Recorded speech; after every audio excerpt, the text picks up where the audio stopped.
Good morning बच्चों। Good morning sir. अभी तक आप लोग टेंस में present simple tense, past simple tense और फ्यूचर सिंपल टेंस को देखे हैं, है ना। आज हम लोग उससे आगे कंटिन्यूस टेंस के बारे में पढ़ेंगे। उसमें भी पास्ट, प्रेजेंट, पास्ट और फ्यूचर तीनों ही पढ़ना पड़ता है हर टेंस का, ठीक है। तो आइए देखते हैं प्रेजेंट कंटिन्यूस टेंस। प्रेजेंट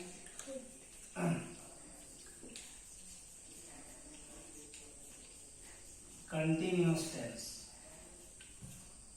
तो प्रेजेंट कंटिन्यूस टेंस का सबसे पहले क्या है, पहचान देखते हैं क्या है।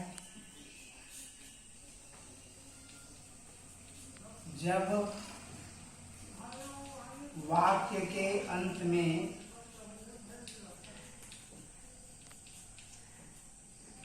रहा हूं, रही है, रहे हैं, ये सब वाक्य आते हैं। ये सब वाक्य आते हैं तो प्रेजेंट कंटिन्यूस टेंस होता है।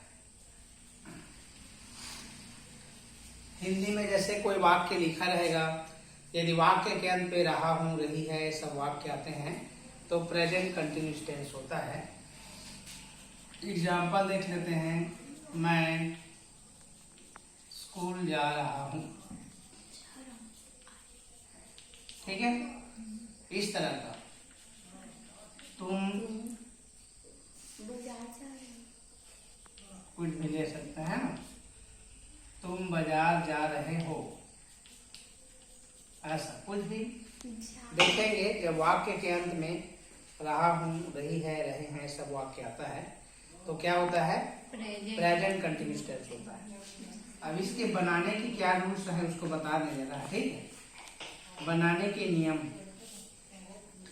बनाने के नियम यह है कि इसमें सब्जेक्ट के बाद सहायक क्रिया इज, एम या आर लगता है, प्लस वर्ब का फर्स्ट फॉर्म, फिर इसमें आईएनजी, उसके बाद ऑब्जेक्ट लिखते हैं।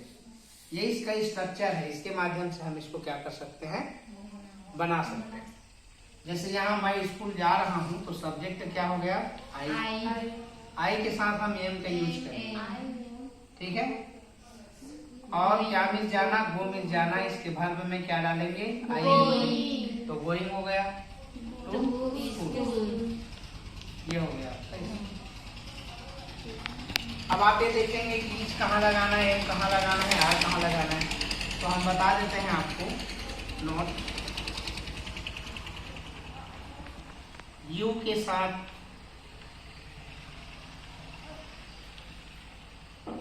है ना,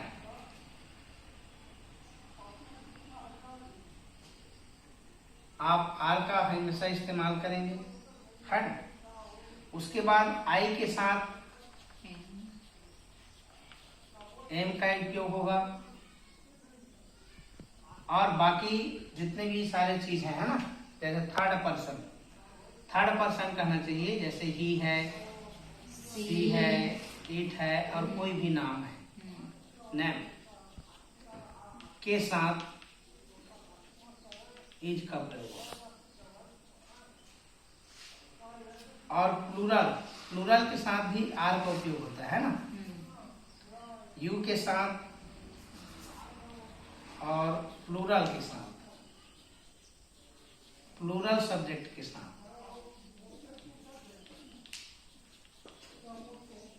क्या लगा सकते हैं आप, आर लगा सकते हैं। जैसे वे मैदान में खेल रहे हैं, वे मैदान में खेल रहे हैं, एग्जाम्पल। और देख सकते हैं कई सारे एग्जाम्पल के थ्रू आपको पता चलेगा। वे मैदान में खेल रहे हैं, ठीक है। तो यहाँ पर दे आ गया, दे इसका प्लूरल के लिए है, प्लूरल करता है, इसलिए इसके साथ क्या लगाएंगे, आर। दे आर प्लेइंग, ठीक है, प्लेइंग। या ऑन द प्लेग्राउंड।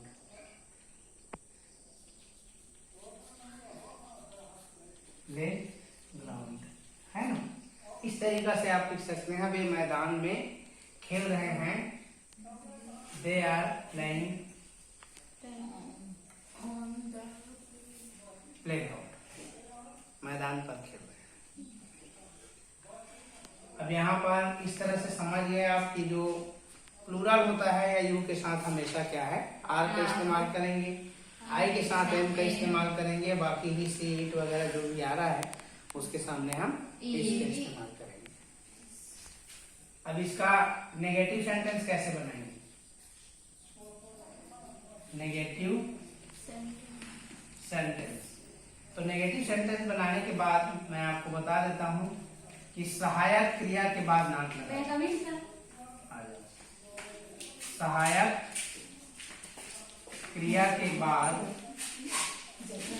नॉट लगाने से, सहायक क्रिया के बाद नॉट लगाने से नेगेटिव बन जाता है। और इंट्रागेटिव कैसे बनता है, ये हमेशा के लिए याद रखना है आपको, हर टेंस में ऐसी होगा, ठीक है। इंट्रागेटिव सेंटेंस कैसे बनाएंगे, नोट याद रखिए इसको, है ना। सहायक क्रिया को कर्ता के पूर्व लिखेंगे, सहायक क्रिया को कर्ता के पूर्व लिखेंगे तो क्या बन जाएगा, एग्जाम्पल दे सकते हैं आप दोनों में से। क्या वह आम खा रहा है, क्या वह आम खा रहा है, देखो तो यहाँ पर ही क्या है, सब्जेक्ट है, इसके साथ आप इस पे इस्तेमाल करेंगे। इज मीन्स खाना होता है, इसमें आई लगाएंगे, ए मैंगो, ठीक है, is he eating a mango. इस तरीका से आप सहायक क्रिया को कर्ता के पूर्व लिखने से क्या होता है, इंट्रागेटिव बन जाता है। नेगेटिव बनाएंगे, वह आम नहीं खा रहा है, वह आम नहीं खा रहा है, तो ये हो जाएगा ही। इस सहायक क्रिया है, इसके बाद नाम लगाएंगे, बाकी सब सेम है। समझ में आया?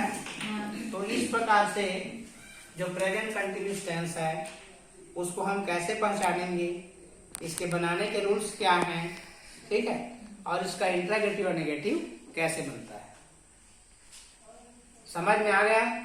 इस चीज को याद करने के बाद आप प्रेजेंट कंटिन्यूअस टेंस के कोई भी चीजों को इंट्रागेटिव या नेगेटिव या अफर्मेटिव सेंटेंस में क्या कर सकते हैं, आप बना सकते हैं, ठीक है। आगे जैसे पास्ट के लिए यदि हम लोग देखें, पास्ट कंटिन्यूअस अगर देखा जाए तो इसमें केवल सहायक क्रिया चेंज होता है, बाकी सब सेम रहता है। देखो यहाँ पर मान लीजिए पास्ट कंटिन्यूअस टेंस दिए, तो यहाँ पर जो रहा हूं हो गया वो क्या हो जाएगा, रहा था हो जाएगा, रहे थे हो जाएंगे, पहचान रहे थे, ये सब वाक्य आते हैं तो पास्ट कंटिन्यूअस टेंस होता है, पास्ट कंटिन्यूअस टेंस होता है। जैसे यहाँ पर मैं स्कूल जा रहा था, तुम बाजार जा रहे थे, ठीक है, तो यहाँ पर जो सहायक क्रिया है वो क्या हो जाता है, चेंज हो जाता है। यहाँ पर हम क्या लिख देंगे, वास क्या हो जाता है, बाकी सब सेम रहता है। यहाँ पर बनाने की नियम है, जैसे इसी को देखेंगे, वह स्कूल जा रहा था तो आई के साथ क्या लगाएंगे, was, I was going to school. यहाँ पर आप यू के साथ वेयर का इस्तेमाल करेंगे, या प्लूरल सब्जेक्ट के साथ क्या इस्तेमाल करेंगे, वेयर। वेयर कहां पर लगा है, आई के साथ हमेशा आप वास का इस्तेमाल करेंगे, ये वास, ठीक है, या इन लोगों के साथ भी वास का इस्तेमाल करेंगे।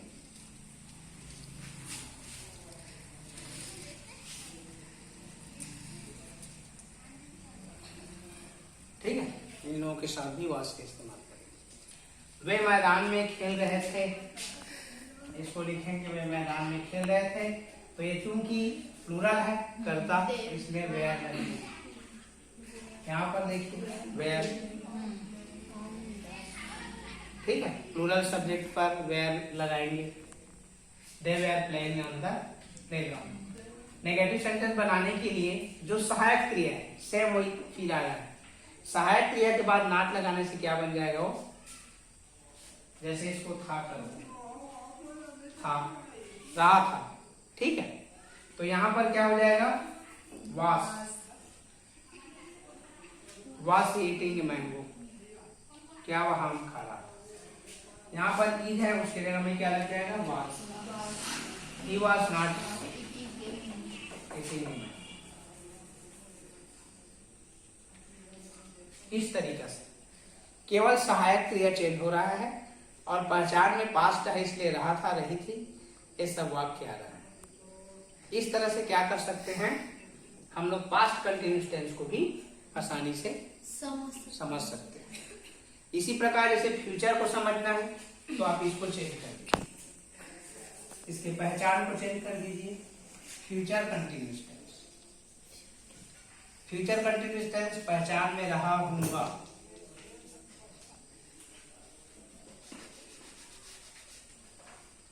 रही होगी, रहे होंगे, ये सब वाक्य आते हैं, तब क्या हो जाएगा, फ्यूचर कंटिन्यूअस टेंस।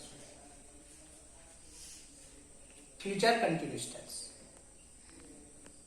जैसे मैं स्कूल जा रहा हूंगा, देखो मैं स्कूल जा रहा हूंगा, तुम बाजार जा रहे होगे, है ना, होंगे। अब यहां पर जो इसका स्ट्रक्चर है उसमें हेल्पिंग वर्ब बदल जाएगा।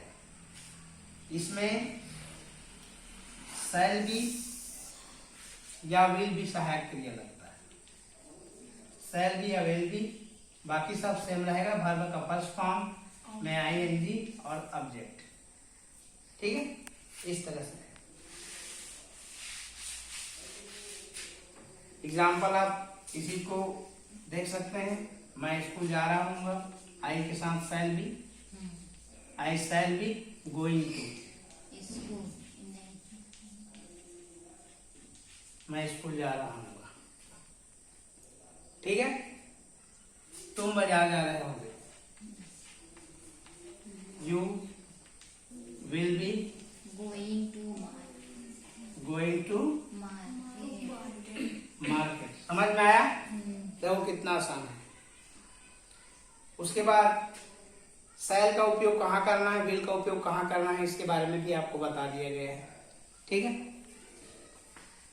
यहाँ पर देखिए, इसको चेंज कर देते हैं, वे मैदान में खेल रहे होंगे, ठीक। दे, प्लूरल के साथ आप विल का इस्तेमाल या शैल का भी इस्तेमाल कर सकते हैं, ठीक है। दे शैल बी, मैदान में खेल रहे होंगे, दे शैल बी के बाद क्या लगाना है, वर्ब प्ले, तो क्या हो गया, प्लेइंग ऑन द प्लेग्राउंड, ठीक है, खेल का मैदान। इस तरीके से आप बना सकते हैं। अब इसका जैसे नेगेटिव बनाएंगे तो सेम वैसे ही रहेगा। सहायक क्रिया के बाद नाट लगाने से क्या बन जाता है, नेगेटिव। और इंटरगेटिव क्या है, तो सहायक क्रिया के पूर्व, सहायक क्रिया को कर्ता के पूर्व लिखने से क्या बन जाता है, इंटरगेटिव बन जाता है। जैसे इसी को आप देख लो, क्या वह आम खा रहा है, ही के साथ आप विल का इस्तेमाल करें, ही विल। उसके बाद जो बी है वो यहां पर लगेगा, ठीक है। He will be eating a mango, वह आम खा रहा होगा, ये इस तरीके से। यहां पर भी वह आम नहीं खा रहा होगा, वह आम नहीं खा रहा होगा। ठीक है, तो इस तरीका से अगर इसका ट्रांसलेशन करेंगे तो हो जाएगा ही, विल के बाद नॉट लगाइए, फिर बी लगाना है, जो मेन सहायक क्रिया है ना उसके बाद, he will not be eating a mango. देखो कितना आसान है, एक समझेंगे तो तीनों समझ में आ जाएगा, केवल उसका पहचान और सहायक क्रिया बदलना है। ठीक है, और नेगेटिव और इंटरनेटिव बनाने का जो सिस्टम है वही देगा सेम। नेगेटिव बनाएंगे कोई भी टेंस का तो सहायक क्रिया के बाद नॉट लिखने से वो नेगेटिव बन जाएगा, और सहायक क्रिया को कर्ता पूर्व लिखने से वो इंटरनेटिव बन जाएगा। ठीक है, समझ में आ रहा है? तो इस तरह से आपका जो कंटिन्यूस टेंस है वो कंप्लीट हो जाता है। नेक्स्ट वीडियो में आपको परफेक्ट टेंस के बारे में बताएंगे। ठीक है, थैंक यू।